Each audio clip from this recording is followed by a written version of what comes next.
Halo semuanya, ketemu lagi dengan aku. Kali ini aku akan mengajak kalian untuk hunting bis ya di Terminal Porong. Sebelum berlanjut, jangan lupa untuk subscribe ya. Terima kasih.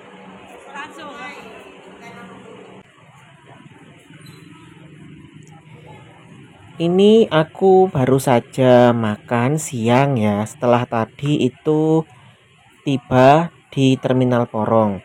Sebenarnya aku bisa saja langsung naik kembali ke arah Bungurasi, tetapi aku memutuskan untuk melihat dulu kondisi Terminal Porong. Terminal ini merupakan terminal yang dekat dengan Pasar Porong. Letaknya tidak jauh dari pusat semburan lumpur Lapindo ya. Ya jauh sih, tapi masih cukup dekat juga. Nah, di sini itu ada penumpang bus Transjatim yang sedang menunggu giliran untuk masuk. Jadi, oleh petugasnya, oleh kondekturnya, itu setiap bus yang akan berangkat dari Terminal Porong akan diisi maksimal 20 penumpang atau semuanya itu mendapatkan tempat duduk. Mereka tidak akan mengisi bus ini sampai penuh untuk memberi kesempatan bagi para penumpang yang naik di halte. Nah, ini adalah beberapa pedagang yang ada di Terminal Porong. Ada pedagang bakso, pedagang es, pedagang pentol atau cilok, dan lain sebagainya. Dengan adanya Transjatim ini, maka aktivitas ekonomi di Terminal Porong ini mulai menggeliat lagi. Karena banyak sekali orang-orang dari Surabaya, dari Gresik, Sidoarjo, atau bahkan Malang, Pasuruan, itu yang mencoba naik Transjatim. Di sini juga ada mobil SIM keliling ya dari Polres Sidoarjo. Kembali ke masalah ekonomi tadi, sejak adanya Transjatim ini ternyata cukup ramai juga. Salah seorang pedagang cilok yang saya beli barangnya atau saya beli ciloknya ya, itu mengatakan bahwa omsetnya cukup meningkat sejak adanya Transjatim ini. Karena para penumpang itu biasanya berjalan-jalan terutama ketika akhir pekan. Mereka itu biasanya istirahat dulu setelah menempuh perjalanan dari arah Gresik membeli makanan di sini.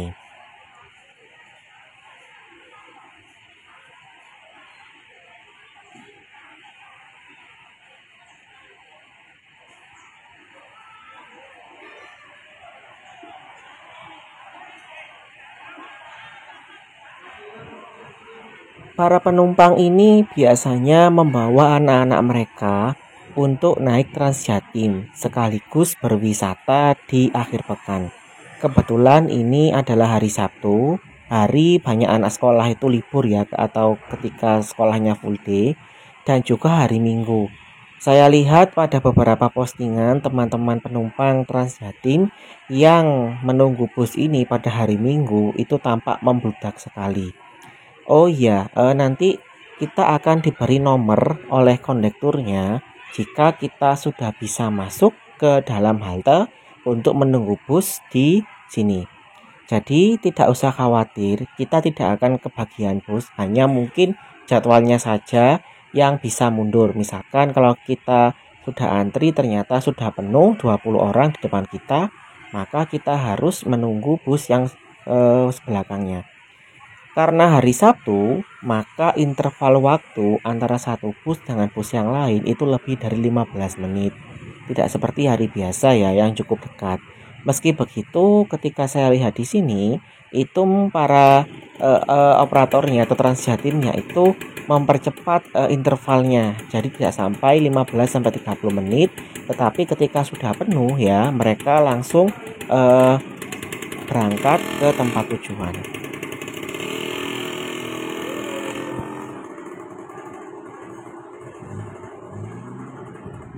Sebenarnya saya itu ingin mencari tukang ojek ya yang bisa mengantarkan saya ke bekas desa-desa yang sudah ditinggalkan akibat luapan lumpur Sidoarjo atau lumpur Lapindo.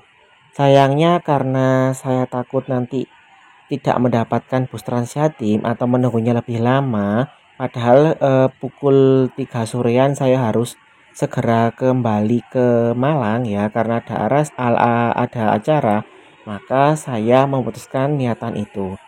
Mungkin lain kali saya akan mencoba untuk mencari tukang ojek atau bahkan ada kendaraan lain yang bisa mengantarkan saya sampai ke desa-desa itu. Kalau kalian tahu ya gimana caranya ke daerah lumpur tersebut, silakan komen di bawah ya. Karena kalau saya ke tempat wisatanya itu cukup jauh ya. Mungkin bisa ditempuh dengan naik ojek atau mungkin kendaraan yang lain.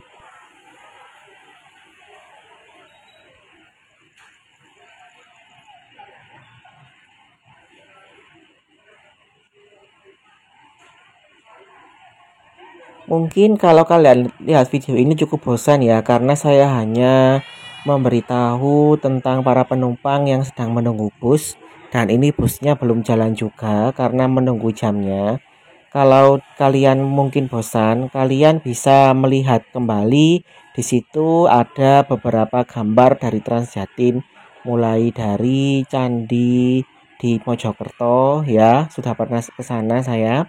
Kemudian ada candi tikus itu ya, lalu ada batik Majapahit ya, motif batik Majapahit, dan juga pastinya ada lambang dari kerajaan Majapahit.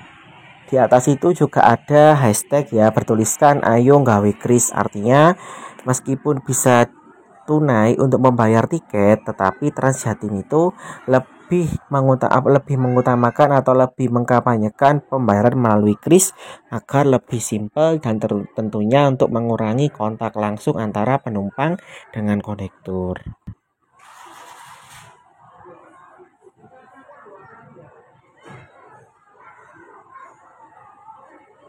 Kalau masalah fasilitas di terminal ini cukup lengkap ya. Itu ada tempat untuk makan, lalu itu ada tempat kamar mandi, ada para pedagang juga. Untuk menunggu busnya, untuk di sekitar haltenya itu juga banyak tempat duduk ya. Meskipun kalau ini karena ramai, jadi ya banyak yang berdiri di tangga karena memang mereka itu mengantri ya agar mendapatkan tempat di halte dan di busnya. Nah, ini tadi busnya itu baru saja tiba, lalu akan masuk ke tempat poolnya sementara, istirahat dulu, mesinnya didinginkan sebelum kembali untuk berjalan ke arah Gresik. Mungkin yang perlu ditambah adalah angkutan menuju ke wisata Lumpur Lapindo. Karena di sini itu masih belum ada kalau saya lihat. Kalau banyak orang yang naik Transjatim untuk mencoba ke Porong ini, alangkah lebih baik juga ada angkutan lanjutan ya menuju ke pintu masuk dari Lumpur Lapindo atau Tanggul Lumpur Lapindo. Nanti mereka terserah apakah hanya foto-foto atau naik ojek, itu terserah mereka. Yang pasti mereka adanya pengumpan atau angkutan lanjutan dari sini itu akan membuat orang-orang tertarik untuk ke Lumpur Lapindo lagi. Meskipun menurut saya kalau ke sana itu juga kasihan juga ya kalau melihat kondisinya. Jadi sekaligus untuk mendongkrak ekonomi daripada hanya naik bus kemudian turun sebentar lalu kembali lagi, alangkah lebih baik digunakan potensi tersebut.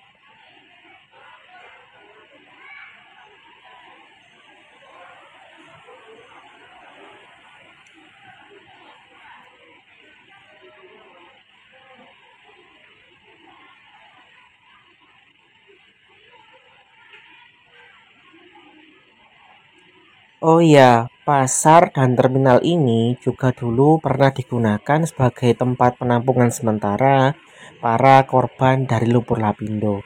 Ketika saya melihat beberapa video itu cukup mengenaskan ya cerita mereka karena mereka terkatung-katung cukup lama. Kemudian belum juga diganti pembayarannya. Tapi alhamdulillah sekarang sudah banyak yang diganti oleh pemerintah dan juga oleh pihak yang bertanggung jawab.